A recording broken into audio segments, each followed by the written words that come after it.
Yeah. Welcome back, everybody, to Season 2 of Wallace Hartley Presents the podcast.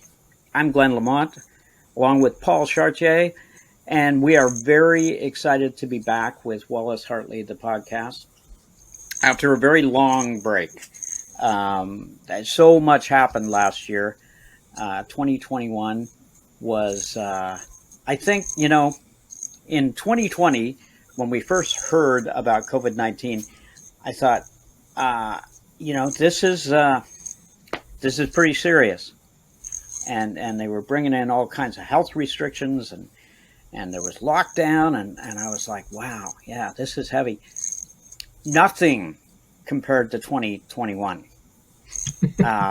You know what I mean? And I'm a pessimist, so I'm like, yeah, it's just going to get worse. But when it actually did get worse, I was taken aback. I mean, we had the new variants, Delta and Omicron. Last year, what else happened? We had a big one, a huge one that was everywhere. I mean, it was international. Was, of course, the discovery of the bodies at Kamloops, at the former residential school there. And then that's ongoing. As a matter of fact, today they just discovered more, I believe, in Prince George at another school. Some 50 plus bodies there, or maybe it was 90. That took up a lot of last year, and it was a horrible thing to discover, but it was a good thing in that there was no more denying Canada's history with Indigenous people. It just wasn't. You couldn't do it anymore. For those that did, this was in your face. So I see that as a way to start moving forward.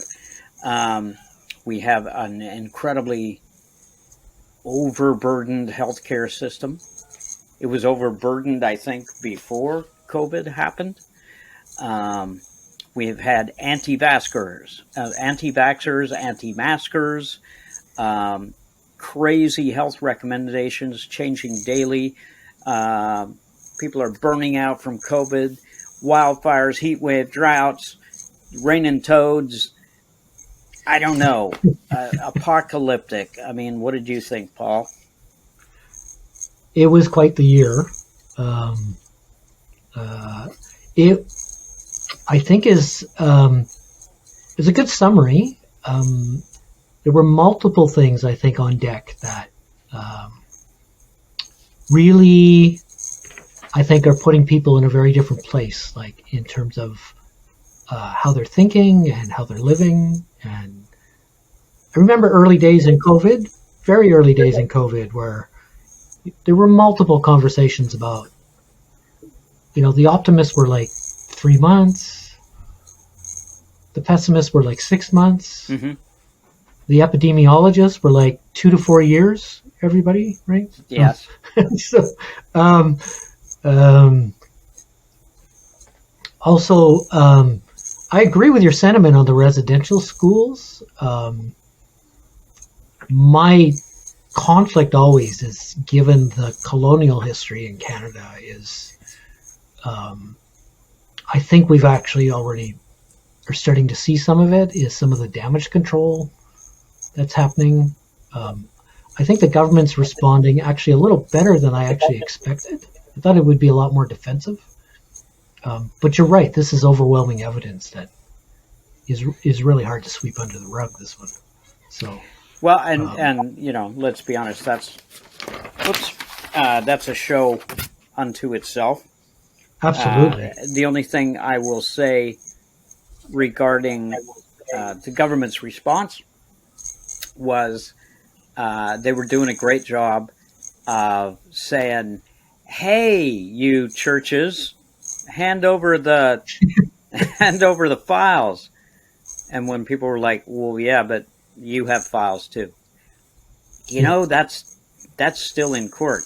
So I mean, they really just completely took as much as I'm no responsibility.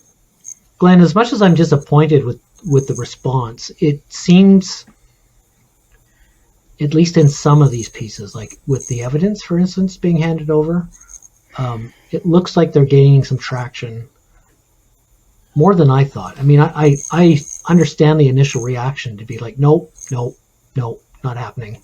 Because that's historically the default, right? Yeah. But I do think there's some very interesting things that went down with this movement, in the sense that I think in the last few years there's been a concerted effort, not with a lot of people, but you don't actually need a lot of people to actually start learning more of the history from an Indigenous point of view.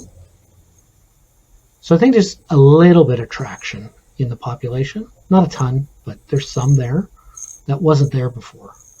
Maybe I'm being too optimistic, but I think sometimes when you harden a target, it's not like you don't stop bad things from happening, but it's a little more noticeable, you know? So yeah, and I mean, don't get me started. Like I said, it's a show unto itself, and that's a topic that, yeah. So many things have compounded, right? So the pandemic, this horrific discovery, and you know, the climate change issues, like that are actually impacting us like in a dramatic way. It almost feels like here on the west coast of BC, like for years we've been like in the Goldilocks zone, because we would hear about all this stuff happening everywhere else, and now we're getting nailed. I mean, the heat dome was definitely an eye opener, and then the flooding.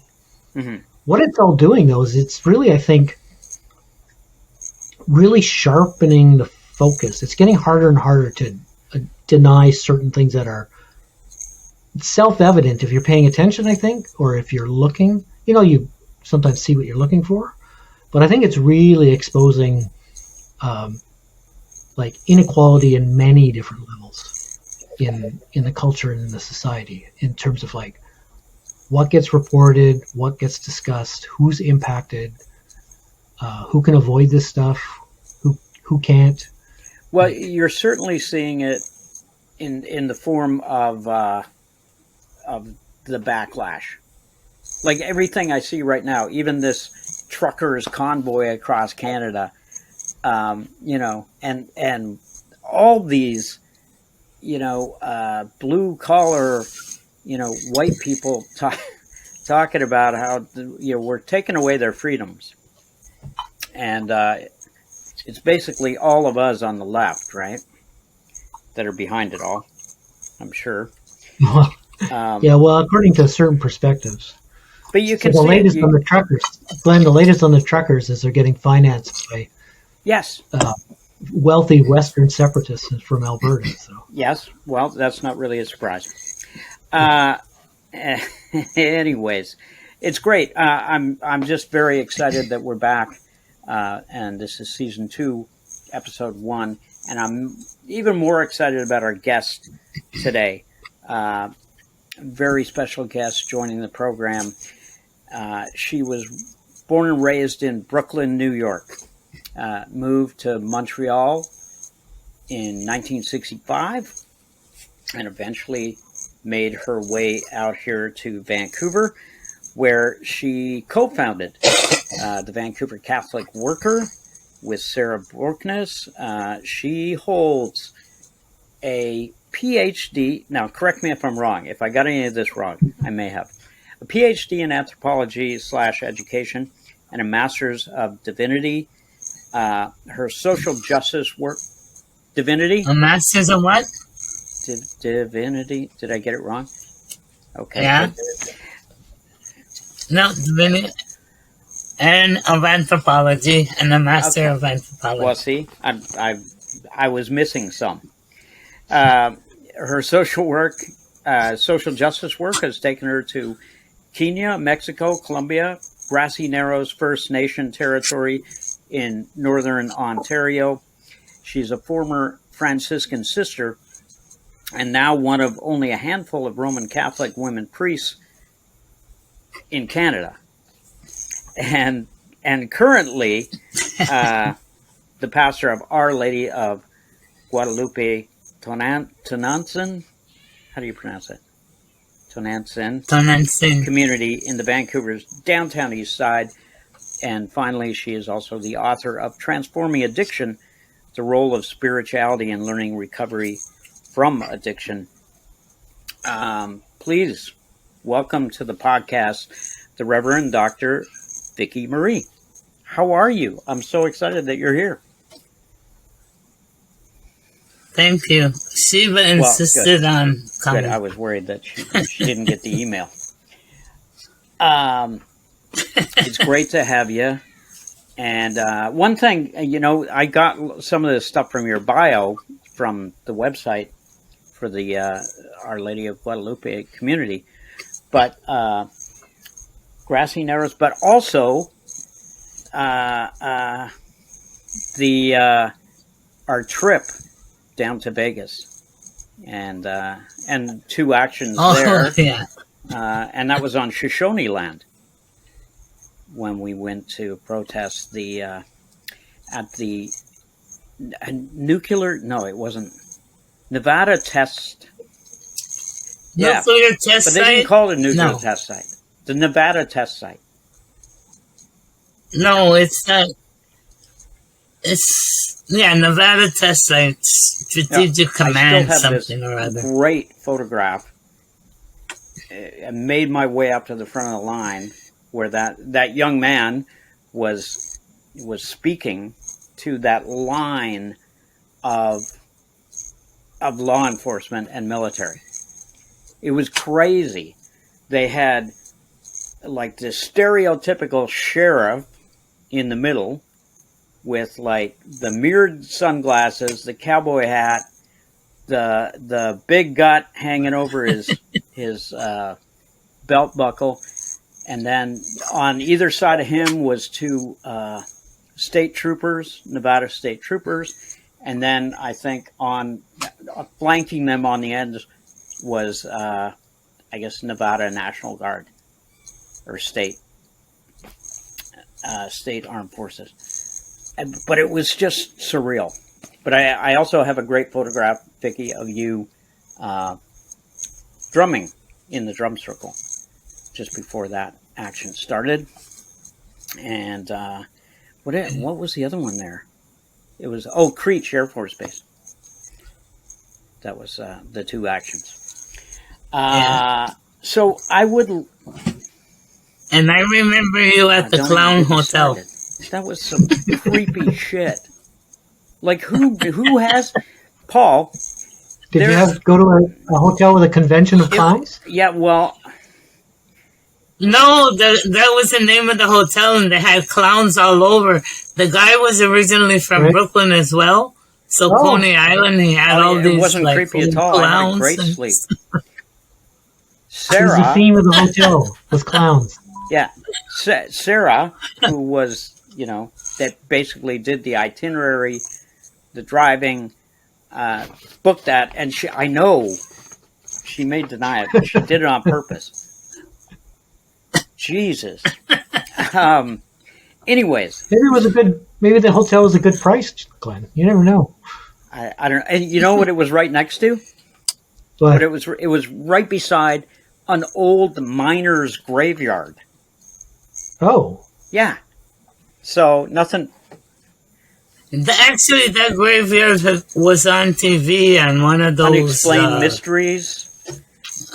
Discovery Channel Demonic Possession, things or something. UFOs, Jesus. Anyways. But the reason we were there was for the 25th anniversary of the Nevada Catholic Worker. That's correct. And that was a great trip. So I'd like to say once again, thank you for joining us today. And what I was talking to Paul about this before the show. A pretty amazing life that you've led and are leading. Tell us a little bit about growing up in Brooklyn and how you ended up in Canada, Montreal, and then all the way out here to the most expensive city in the galaxy. Well, yeah, like I was born and raised in Brooklyn. I went Catholic school for 12 years. And I kind of lived in two worlds, like the world of school and then on the block, right? And it was during the time of Vietnam, so a lot of the guys I grew up with were going over and getting killed. It was the time of the civil rights movement, and I was too unwoke myself to actually participate in any of the goings on. But I felt the weight of the racism, and both in society and in the church. And I was just and a lot of my friends have become heroin addicts, and so things were just kind of falling apart around me. And I had this friend whose boyfriend was going to McGill, and so a woman I met at work, and she was telling me about Montreal. So some of her friends from Montreal came down, and they said if I went to Montreal, I'd have a place to live. So I packed my boyfriend at the time, my cat at the time, and moved to Canada. They sent the boyfriend back because he didn't finish high school, and he had no employable skills that they were looking for in Quebec at the time. And I've been here in Canada ever since. And I moved to to Vancouver the first time in 73, but I couldn't take the rain, so I moved back to Ottawa, because I had moved from Montreal to Ottawa. And then I couldn't take the snow, so I figured you don't have to shovel the rain, and so I came back to Vancouver. And I've been here now since 79, and this is home now. Very much so. Those were very interesting times to be in both places. So I hear you arrived in Montreal in 1965? Yeah, so I was there for the War Measures Act. Yeah, and then in Vancouver in 73 was also kind of interesting. So...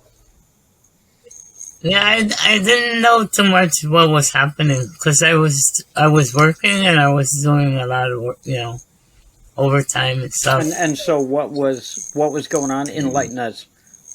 I was also still deep in my alcoholism at that time. And of course that's your book is essentially your thesis too, right? And yeah, I sobered up in 1990. You've been sober just a little bit longer than me. By about 25 years, I think. I'm coming up. Let me see. April is going to be 16.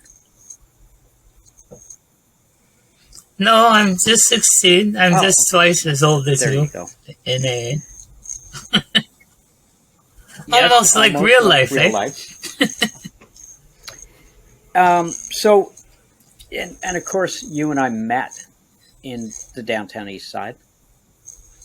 And there was so much, at that particular time. The first person who comes to mind, as far as activism goes, that I met down there was Sister Elizabeth, who is no longer with us. And you were you weren't a part of her community, but you were a part of a community.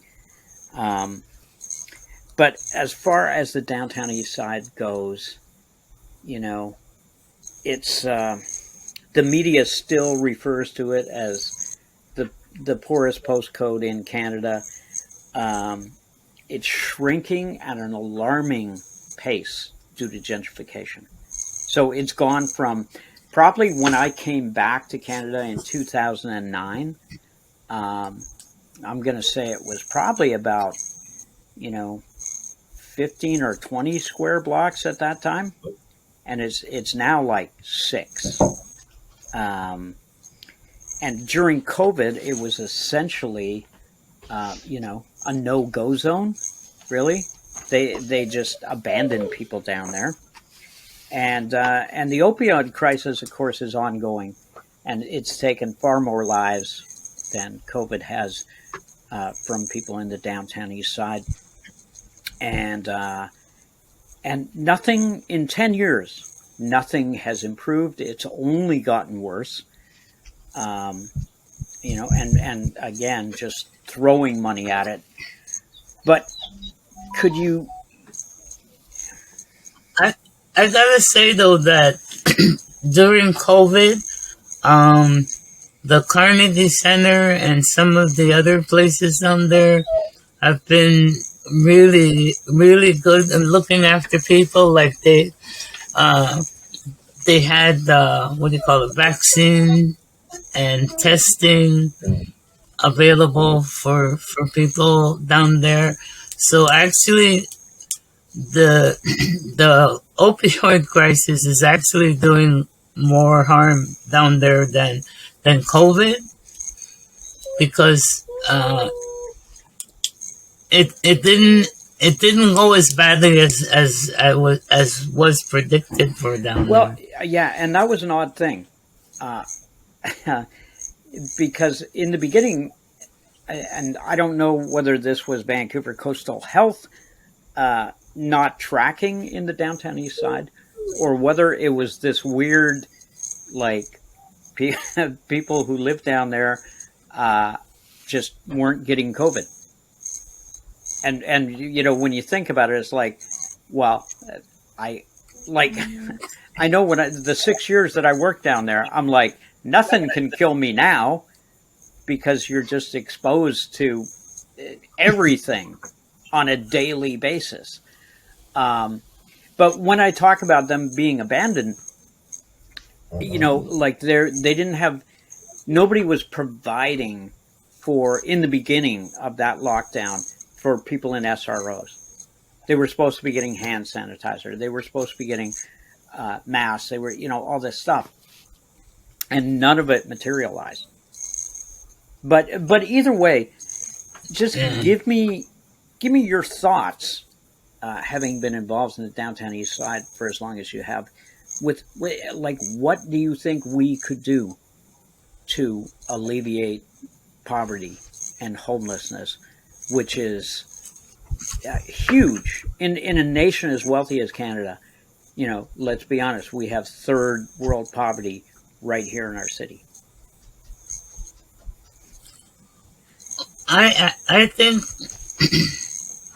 the problem, and this is going to sound corny, but I think it's spiritual, and not meaning spiritual in the sense of Christian spiritual, this and that. I mean like of the spirit. Like, society seems to have forgotten to work for the common good. Like what's happening with the weather, even things that Paul mentioned. Like, everybody's in it for the money, building in places that aren't made for it, letting people sleep in the streets because you want to let developers who can give you more tax money build their stuff. Like, the last thing I think I was active on in the downtown east side was actually protesting about the Balmoral Hotel, where people lived there for over a year with no running water, broken toilets, this and that. That to me is a crime. And the people who own that hotel, they don't pay any consequences. Yeah. As a matter of fact, they got bought out. And They got bought out. pardon? Yeah. Yeah, They profited after. from it. But the people who suffered for a year, they didn't have any recompense, or and so they made I'm gonna go all over the place on this one. Like, they make laws, but only certain people have to obey them. You know what I mean? Like, even like with this Trans Mountain, over 200 and something people have been arrested, done jail time or community service, blah, blah, blah. The companies who are building that, and the government is complicit in this, they're breaking their own laws, like with sound for marine life, with the amount of decibels you can have, with just so many things. And I had them written down, but I don't have it now. And they get fined like $1,000, $5,000, where they're putting 75-year-old ladies in jail. I know. And that's the way. But what I want to say is, that's the way they're doing everything. They're building these places for developers in the downtown Eastside that may be half full, and letting people sleep on the street. Yeah. Oh, I know. And Paul, you explained this to me quite some time ago, but you explained it very well, and maybe I'll get you to dive into it again. How Vancouver sold, our city as the place to be, starting way back in Expo '86. Oh, yeah. Yeah. I'm very familiar with that. I remember I was with a small group of people who were protesting Expo '86. It's funny because I run into people all the time now who are like, oh, yeah, I went there and did this and did that. And the reason why I think I didn't go to the final protest, which was going to be on opening day, is the federal and provincial and city government made it very clear that everyone who showed up that day was going to go to jail. No questions asked. You could not rain on the parade of Expo at all. As a matter of fact, my most cherished memory from that is a T-shirt that said "Trash the Expo Circus," and it had a picture of Bill Bennett and Jimmy Pattison with their heads popping up out of a garbage can, looking like Oscar the Grouch. It was very nice art. I thought it was anyway, it's one of my favorite souvenirs from that time. So I think that laid the groundwork for what I've read about it, which makes the most sense to me, is it laid the groundwork for really large institutional money to come to Vancouver. Because up until that point, many people who've moved here recently didn't realize how sort of like provincial and small Vancouver was. False Creek, like when they built Granville Island, it was like considered this very fancy urbane thing to do because it got rid of all the log booms in False Creek, and it got rid of the last visual vestiges of industry in False Creek, except for the cement factory that was on Granville Island and still is. So there was this whole process politically where they consciously tried to attract international money to Vancouver. And that's when the real estate started getting crazy. It took a while, but Vancouver suddenly became known as open for business in places that were booming. So one of the places that was booming when Expo hit, and what it was all targeted for, that's when Japan was extremely wealthy, and other parts of Southeast Asia were starting to boom, like Taiwan. And anyway, there was growing wealth. South Korea was building wealth, and they had all this money. And it's really interesting because Americans had a certain type of foreign policy where a lot of people don't know this and don't think of this from America, but America does this all the time. But all that money that was in Asia they were not allowed as investors to buy American companies at the time, but they could buy real estate. So that's where the first big slush fund came. Americans also came to Vancouver and bought a lot of real estate. That's historical. The British always have. There's European investment in Vancouver. That's also quite historical. But this new boom of wealth that people were looking for things to go offshore, that's what attracted the first development and the first densification. The 80s was also a time when another thing that happened in Vancouver was the size of apartments started getting smaller, right? I think the linchpin in the whole historical process was when the last Liberal government came in 2001, and they radically changed the income assistance rules and how you could get on income assistance. So you remember you had to prove you were working for 2 years prior. So homelessness skyrocketed when that happened because people couldn't get on income assistance. And anytime you tried to like publicly make the linkage between the policy of income assistance and homelessness, like you were treated like you had mental illness. Like it was like, what are you talking about, right?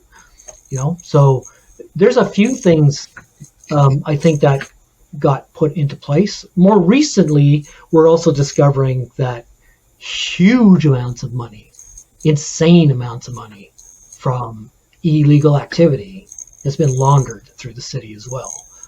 So that I think speaks a lot to like when you spoke, Vikki, about like it's actually spiritual. Like that's what it reminds me of. It's like this crisis of morality. It's like as long as you make money, who gives a shit what happens, right? So the goal is to just like how can you increase profits? And when you're in that level of the 1%, you invest in real estate. All this homelessness happens, but from your perspective in your portfolio, you know, your property values, your assets, you know, the stuff Thomas Piketty talks about. I think that's his name, that French guy that just wrote this huge book about capital, right? Like your asset value just goes up and up and up. So as far as they're concerned, everything's working just fine, right? So anyway, I have lots of theories about why there's the level of homelessness there is. I think it really has to do with the movement of capital and how it's invested. I think that's a big piece of it. It has a lot to do with social policy as well.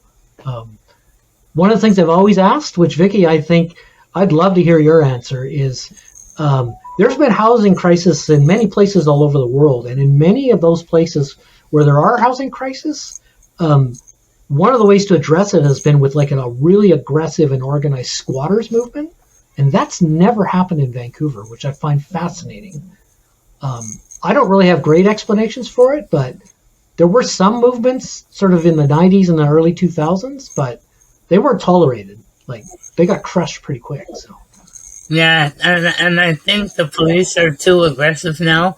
But Medicine Hat, of all places, what they did is they built homes for the homeless, but they also had like services there for like mental health services and medical services and what do you call that, like life skills services, all like in the complex.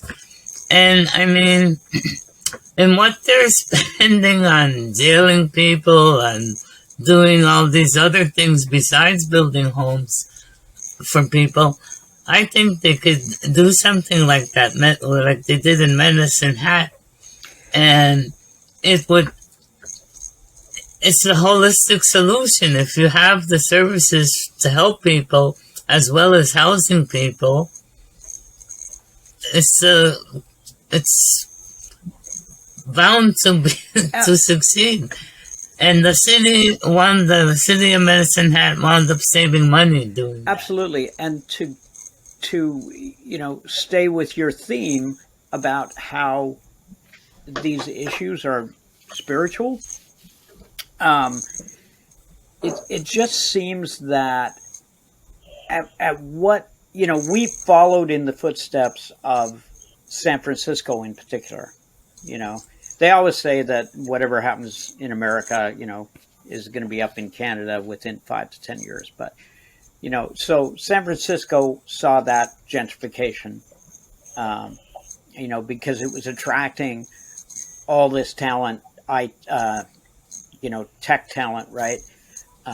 Software people and all that to Silicon Valley, and of course they needed places to live, and they started gentrifying places like the Mission District, and real estate went through the roof, and the only people still working in the city were in the service industries and all the stuff that we saw here, right? Including like an incredible homeless population, massive homeless population. And, Seattle, home of Amazon, and Microsoft. Yeah, exactly.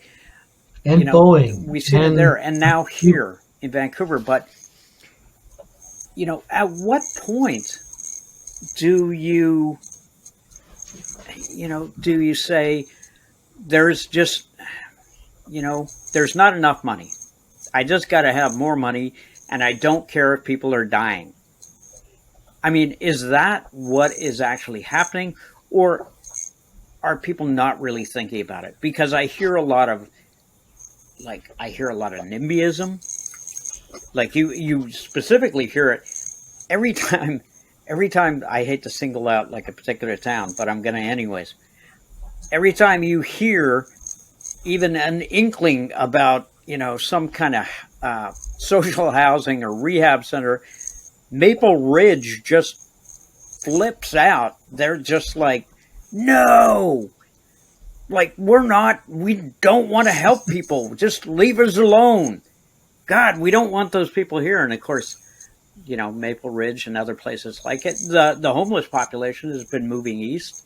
It's been moving out to the suburbs. It's all the way out to Chilliwack.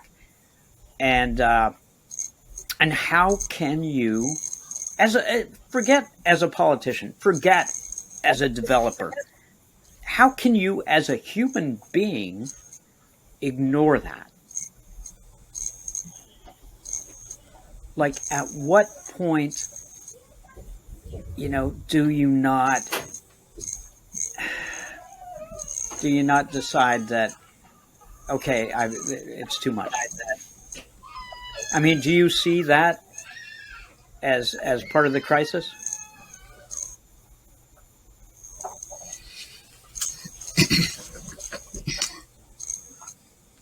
I don't know, because a lot of people, like, unless you like take the bus or walk around, you don't see these things, right?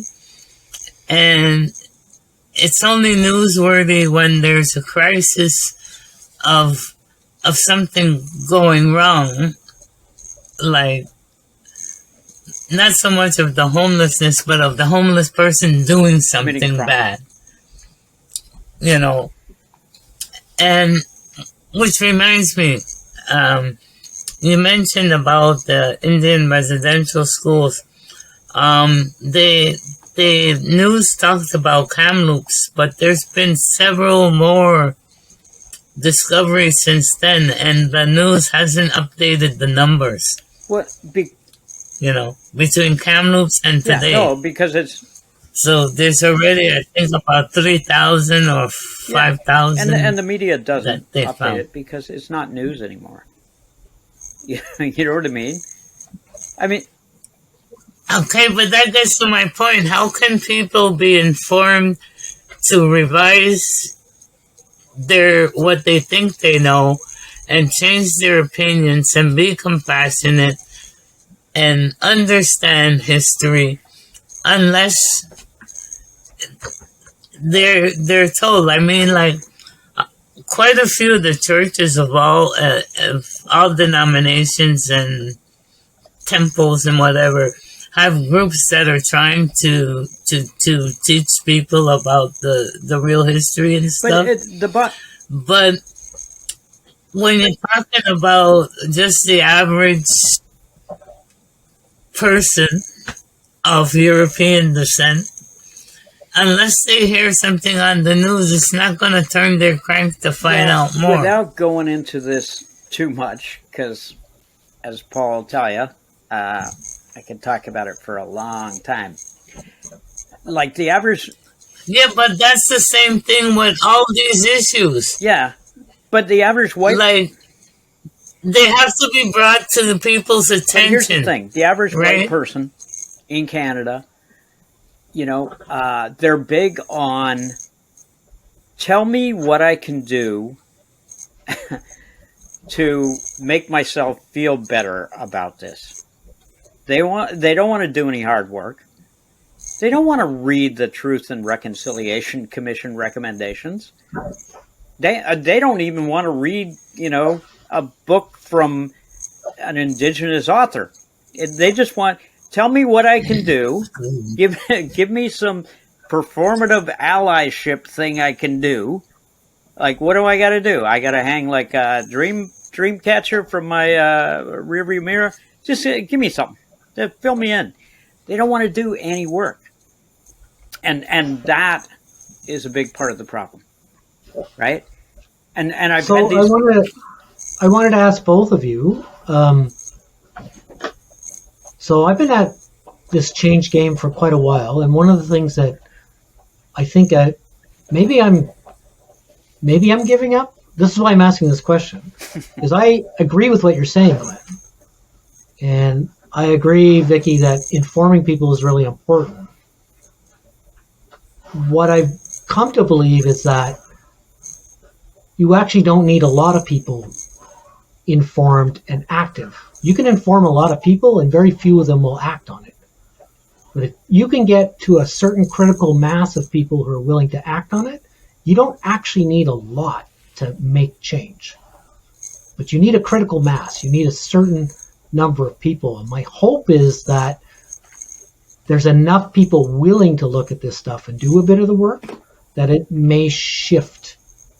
And I'm not sure if I'm too optimistic or if I'm being blinded by something, if I'm, a little too Pollyanna on this, but I've just seen more curiosity. These are people who would be willing to learn this stuff a little bit more than others to begin with.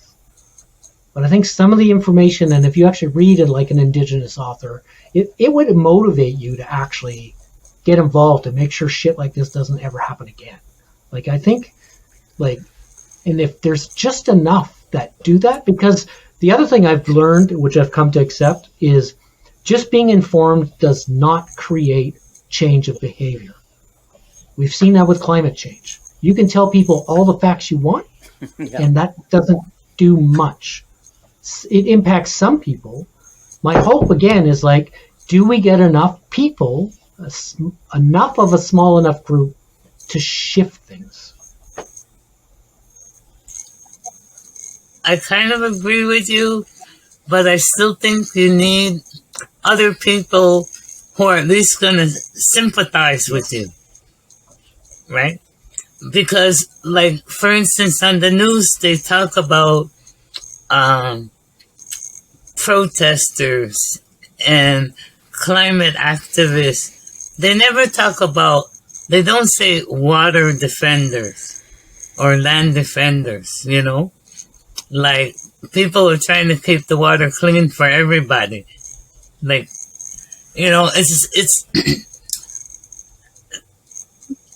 the news is not, how would you call it when you're supposed to, objective. The language used in the news forms opinions. And I think that they gotta stop that. They gotta be objective, whether they feel objective or not. Because I agree with you that you need that amount of people, but then you need a little more than that to support those people. That's true. You need some supporters that maybe won't be activists, but they'll be sympathetic. They'll support you in other ways. They'll speak up at public meetings. They'll donate money. They'll organize book reading clubs, whatever, right? Like they'll do kind of the soft skill stuff that you need to build enough momentum for the activists to get supported, right? So, but I mean, I agree, with what Vikki said regarding the media. I mean, the media is completely ignoring the whole "We Stand with Wet'suwet'en" movement and that particular pipeline battle, right? And they have the I don't know if you've seen the tiny house warriors, and they just move around in these mobile houses, right, on trailers and stuff. But now one of the or two or one or two were just acquitted because they were in court for I'm not sure resisting arrest or something like that. But one of them, she had her wrist broken by these arresting officers. None of this, of course, is really, They're not arresting officers. They're militarized they are, police. And that's the point I was getting to, is that how can you ignore that the federal police force is essentially now a private security company, akin to Blackwater, working on behalf of the fossil fuel industry, which is essentially what they're doing. But the media is not going to say that. The media wants people. The media wants people to be horrified by other things, but not by that. I mean, I agree with everything. There's an American writer I really like because of his analysis of media. His name's Matt Taibi, and he reminds people on a regular basis that news is a product that you're consuming. It's a product. It's something for sale. So it's not neutral. It's not a public service. That's not what it's there for. Even though we have like the CBC, which is, it's still biased. And the other comment I wanted to make was like land defenders, water defenders, like anybody who's not like, my apologies to those who are fans of like Greta, that young Swedish woman. I mean, she'll go to Davos and she'll get on the magazine covers and all that kind of stuff because she's not a threat, right? No. Whereas Canada foundationally was founded on resource extraction. Therefore, the entire wealth of the country is from resources of the land. So anyone who defends their land from that process is criminalized, and the big guns come out. And we see that all the time, right? The media, who are being paid for by a lot of resource extraction companies, and the Canadian government, which is getting a lot of tax dollars, not as much as they should, out of resource extraction companies that fund the CBC, are not going to touch this stuff with a 10-foot pole. They will not use language like land defenders or water defenders. They will not use anything that reminds people that foundationally everything we exist on has to do with resource extraction. Absolutely. Now, I'm going to come back to that when we wrap up. But Vikki, let's talk about what I consider to be a fascinating aspect of who you are, and something that, I guess if you're an old school lefty like me and Paul, that's how, by the way, Paul, one of our colleagues described just the other day, said, well, I don't have to explain it to you, Glenn, you get it. And I think the only other old school lefty I know is Paul. I'm like, should I be offended by this? But we would be aware of this, but many people aren't, of who Dorothy Day is or was, and the Catholic worker movement.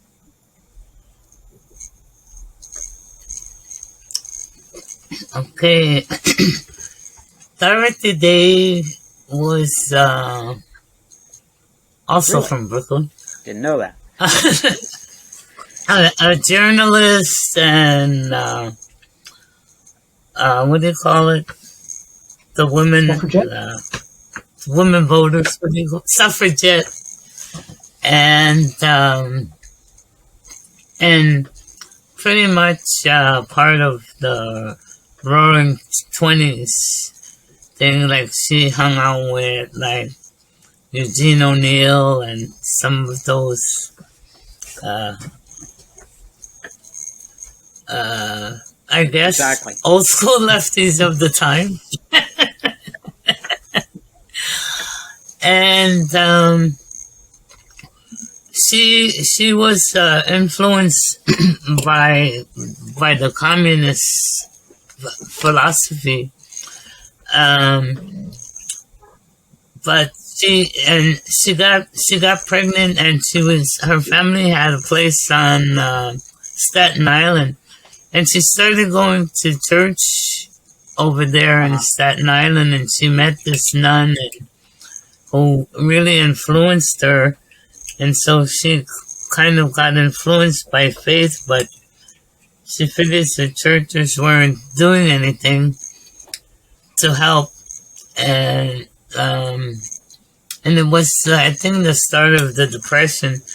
And then she met Peter Moore, and he told her about Catholic social teaching, which he said was the best kept secret in the church. And and his philosophy was that people should have houses of hospitality, group discussions for the clarity of thought, and farm communes where professors would farm and workers would teach. So kind of turning society upside down. And she started, even before she had her own apartment, she started giving a place to stay to people. She was still, I think, in her sister-in-law's apartment. And this woman came to the door. Oh, and they started a newspaper saying those principles. And somebody read in the newspaper that they were talking about houses of hospitality. So this woman came to the apartment, and Dorothy didn't have her own place, but she gave her daughter's bedroom to sleep in. Finally, they got an apartment, and they started the Catholic Worker Movement, where they produced a newspaper. They gave a place to stay to the homeless in a home setting, not in a kind of institutional setting. And that was in the 30s, and the movement caught on, and there's now houses of hospitality all around the world. And no two houses of hospitality are alike, because they try to fit them with the needs of where they're situated. Like for us here, well, in Seattle there was one that they didn't provide hospitality in their home, but they ran a soup kitchen. And then in Olympia, they had a house for battered women, or women who needed refuge. But the women lived in one house, and the Catholic workers lived in another. And then in another, they lived together, and they were really lucky in Olympia, because this woman gave them property so they could expand. So they had a few houses on the block. And when we started ours, we decided not to have a specialty, because the needs were kind of homeless needs were too great. We started in 1998, and the only thing was, because of where we are, we couldn't take anybody in active addiction or way too mentally ill, because we don't have the skills to deal with that. And we're too close to temptation for somebody who's active in their addiction. But even up till this fall, we took somebody in who, because of the floods in Abbotsford. Right. And I mean, in the time that I've known you guys, you and Sarah, you've always had somebody in the house, sometimes more. And, you know, it really is one of, I would have to say it's one of Vancouver's best kept secrets. The Vancouver Catholic Worker, nestled in the downtown East Side, and I guess officially Strathcona. But, you know, there was a ton of stuff I wanted to squeeze in, and it's become very apparent we're going to have you back on the program, because we just don't have enough time. I wanted to talk more about your work you're doing with your community now. I wanted to talk about, you know, your whole thing regarding spirituality, and could it be one of part of at least the solution to many of these problems? I'm going to leave links for Vikki's community. I'm going to leave a link for the Vancouver Catholic Worker, and some info on Dorothy Day for those of you who would like to know a little bit more about that. But I can't thank you enough for being here. You are an amazing individual who has been, I don't know where to start there, but suffice to say, you've been so much help to me personally, and many of those long talks. I'm going to apologize now for bending your ear all those evenings, but you know, just so you know, it. I think it actually did. Well, it's good. It's better than me talking to me. But just so you know, I think it actually did some good. Paul, thank you so much for being along for the ride. And Wallace Hartley Presents the podcast. If you want to catch us, we're available on Podbean. We are available on Spotify and Google Play. And you can also, if it's not enough to hear our incredibly, velvety tones, you can also look at our ugly mugs on YouTube on Wallace Hartley Presents the podcast YouTube channel. Thanks for joining us, Vikki. Thank you. It was really nice. Thank you for I having hope we me. can do it again.